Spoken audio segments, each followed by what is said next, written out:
Bienvenidos, esta va a ser una pequeña charla sobre el libro El asesinato del profesor de matemáticas de Jordi Sierra.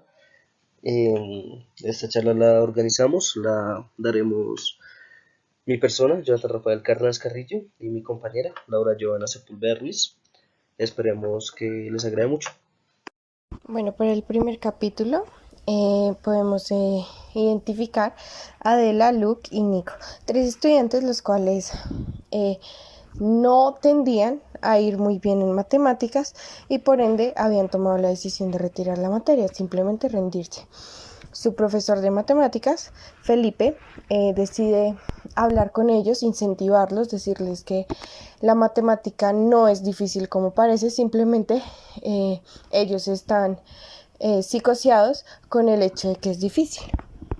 En esa conversación salen frases como si puedes terminar un videojuego, fácilmente puedes resolver un problema matemático, donde básicamente el profesor les ponía el ejemplo de que ellos para un videojuego o para alguna situación siempre buscaban terminarla y que les fuera bien. Entonces, asimismo debían hacer con la matemática. No debían simplemente decir no, no pude y ya dejar hasta ahí. Entonces el profesor les da como ese tipo de reflexión y también les plantea una oportunidad para mejorar y así no tener que perder la materia. Bueno, ya después de haber tenido la conversación con el profesor, los chicos salen del salón, se ponen a pensar las cosas, se ponen a ver si será posible que puedan recuperar la materia o aceptar la segunda oportunidad que el profe les dé, dependiendo de cómo sea esta, donde les plantea una actividad de distintos problemas matemáticos los cuales deben resolver y mirar a ver si lo resuelven y logran pasar. Esa sería la segunda oportunidad, pero obviamente primero deben hacer el examen de matemáticas, para el cual están completamente nerviosos. Empieza todo el examen. Todos los estudiantes pues tienen nervios, se sienten ansiosos, ya que es matemáticas y pues a pesar de todo la matemática siempre se ha visto como una materia base para todo. Entonces, algo muy importante que dice el profesor es que antes que todo, que la matemática, uno debe saber leer y saber escribir, que esa es la base también, que la base de todo básicamente es leer y escribir, no la matemática. Entonces, obviamente todos empiezan a resolver el examen y así transcurre el tiempo. Bueno, termina el examen, obviamente todos salen del salón completamente asustados, escuchan conversaciones, gente feliz, gente angustiada. El profesor se desaparece, luego ven teniendo una conversación con otros profesores y empiezan a surgir las distintas preguntas, ¿no? El por qué es tan difícil, por qué otras cosas sí se le facilitan más a alguien y por qué otras no. Bueno, al pasar el examen, lo único que pasaba por la cabeza de Adela, Luke y Nico era la segunda oportunidad, porque ellos ya daban por perdido el examen, o sea, ellos decían, no, no lo pasamos, entonces empieza la angustia de saber cómo van a lograr pasar la segunda oportunidad que el profesor les decida dar. Entonces empiezan a pensar cuáles problemas les pudo haber dejado, qué le dirían a sus padres si llegan a fallar y todas aquellas cosas que un estudiante empieza a pensar al momento de perder o saber que va mal en una materia. No se llega a la mañana en la que el profesor va a entregar las notas del examen. Por el momento no saben nada de él, no lo han visto en sala de profesores, entonces están a la espera de los resultados. Cuando llega el profe Felipe, les comenta que estuvo algo enfermo, que no pudo revisar bien los exámenes, que no les tiene las notas. Entonces ahí sigue la angustia y la preocupación por el saber qué van a hacer después de saber la nota o cómo van a poder recuperar aquella nota. Luego de la propuesta que les hizo su profesor, Luke, Nico y Adela deciden ir al punto de encuentro que éste les había planteado, el cual era el punto de encuentro en el que ellos normalmente se solían reunir para pasar sus tardes y dialogar un poco. Allí esperan a su profesor, se dan cuenta que viene un moribundo, luego se percatan de que este moribundo era su profesor y que estaba con tres heridas de bala, una en el pecho, otra en el estómago y otra también en el pecho pero más cercana al corazón. Viendo la situación le preguntan qué le pasó, se angustian demasiado, pero este no les dice nada más que el asesino que él había planteado en sus pistas era su asesino real, que era una gran coincidencia, y aunque ellos le ruegan que le digan el nombre para poder capturarlo lo antes posible, este les dice que no, que como su última voluntad quiere que resuelvan el misterio, resolviendo paso a paso los problemas matemáticos que les dejó, como había sido su trato, y que también tenía un límite de tiempo que era hasta las 6 de la tarde, pues su asesino se iría en esa hora. Luego de esto, ver, digamos, la escena que tiene su maestro en su lecho de muerte, que finalmente muere, que sienten que muere, los chicos hacen lo que yo considero lógico y van a buscar ayuda de la policía, de una autoridad. Cuando le comentan todo lo que pasa a la autoridad, a los policías, estos están un poco incrédulos porque pues finalmente son tres niños y, o bueno, tres adolescentes y los guían en su carro hasta el punto donde supuestamente estaba el cadáver, donde se dan cuenta que no hay ningún cadáver, no hay ningún rastro de sangre. Los niños quedan muy sorprendidos porque pues ahí lo dejaron y todo. Suponen que el asesino debió haber recogido el cadáver, limpiado la sangre, a pesar de que fue muy poco tiempo. Los policías no les creen, los intentan agarrar, de hecho alcanzan a agarrar a uno, si no estoy mal fue a Nico, pero pues este se suelta pateando las espinillas de uno de los policías y salen todos a la huida. Finalmente, viendo que no pueden obtener ninguna ayuda de los policías o algo por el estilo, deciden empezar con los acertijos, con los problemas que había dejado su profesor, para poder así encontrar al asesino, vengar la muerte de su profesor y pues terminar con todo. Ya colocados a la tarea de resolver cada uno de los problemas para así hallar al asesino de su profesor, se presentan a cada uno de los sitios según las pistas que se dan, resuelven cada uno de los problemas en orden, como lo ha indicado su profesor, y también pensando que el profesor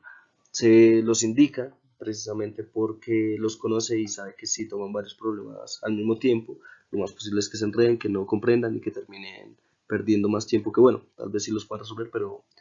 por los enredos y por estar pensando en varios problemas al mismo tiempo, terminen perdiendo más tiempo del necesario y pues no logren terminar con este reto, por así llamarlo. Digamos que de los problemas más complejos que tienen es una de las pistas, en las cuales ya de las finales,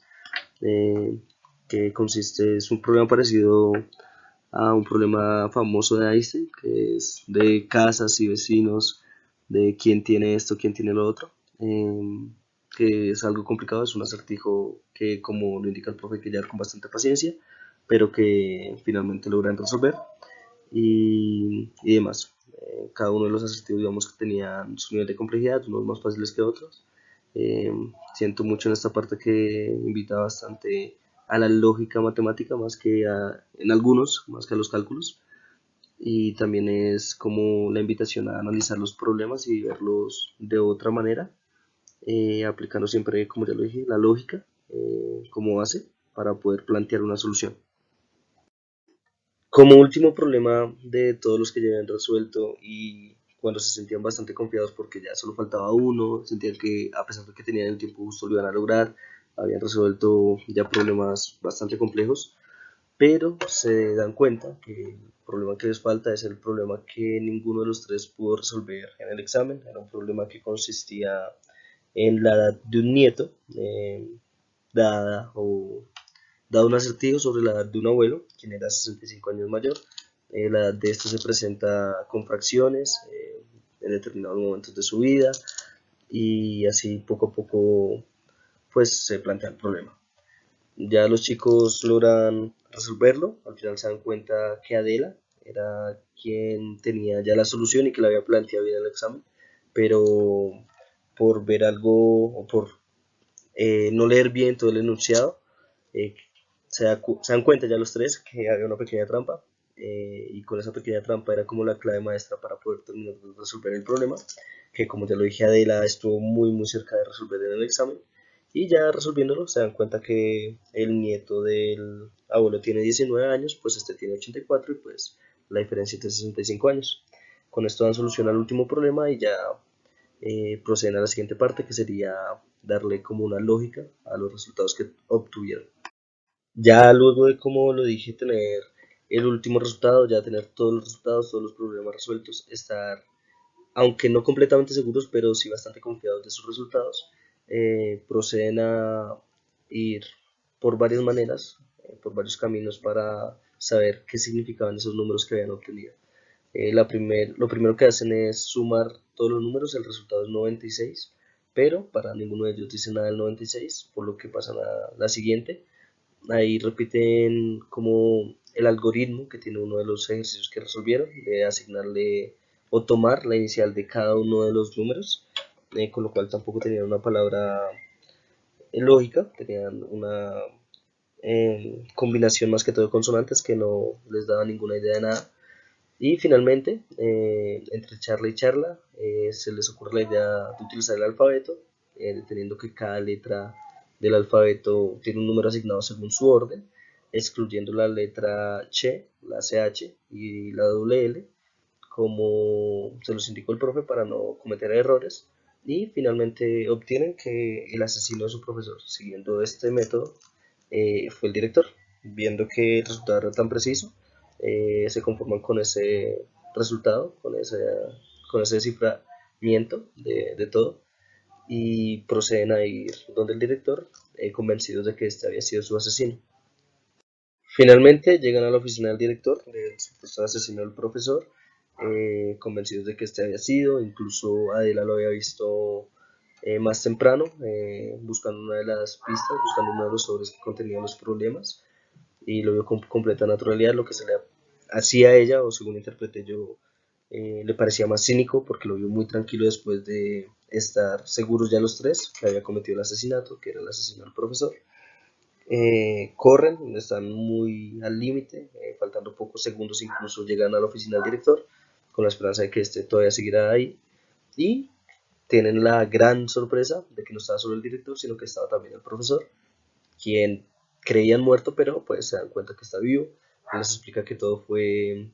como una pequeña escena que montó para que todo fuera más real, para que no se desmotivaran al mitad del camino, porque estaba casi seguro que si no hubiesen tenido esa motivación tan grande de hacer justicia, no seguirían hasta el final, porque pues algunos de los problemas sí está un poco complicado y tal vez se matarían la cabeza solos. También explica el profesor que la nota que les queda es 5, que es pasar, por así decirlo, raspando, que a pesar de que merecían un 10 porque los ejercicios que habían resuelto eran muy buenos, no les iba a dar el 10 porque no era justo tampoco con los estudiantes que habían pasado a primeras.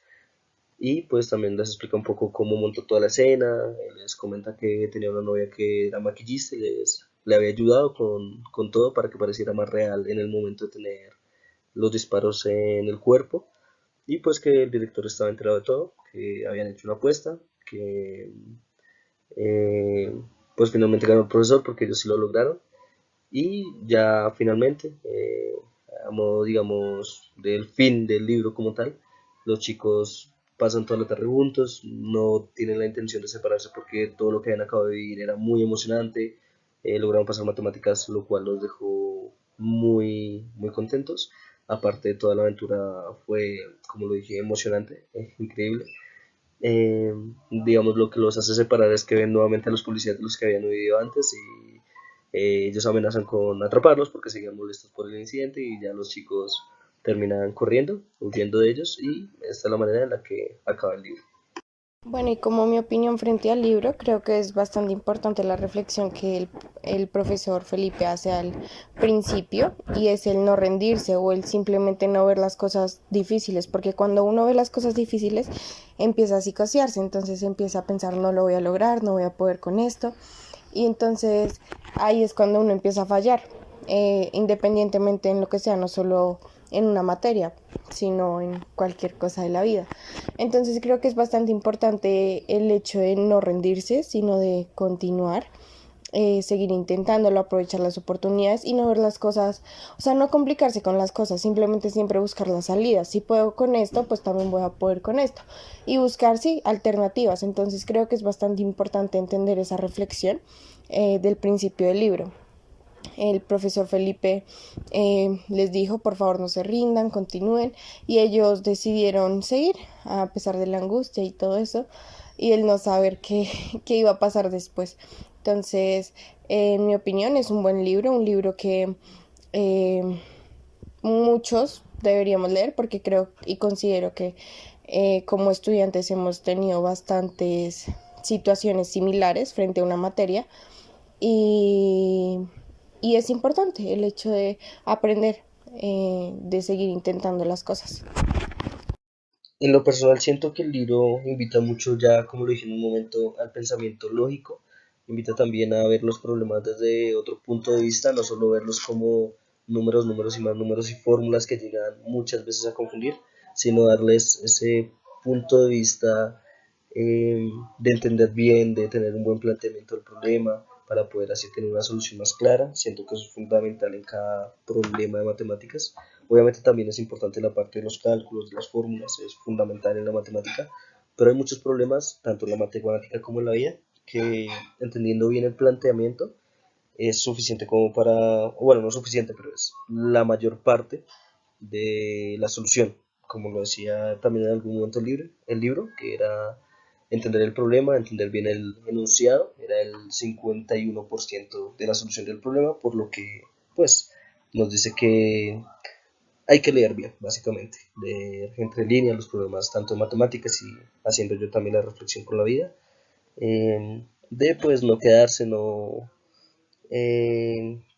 estancarse en un problema, no como quemarse la mente, sino pues pensar, bueno,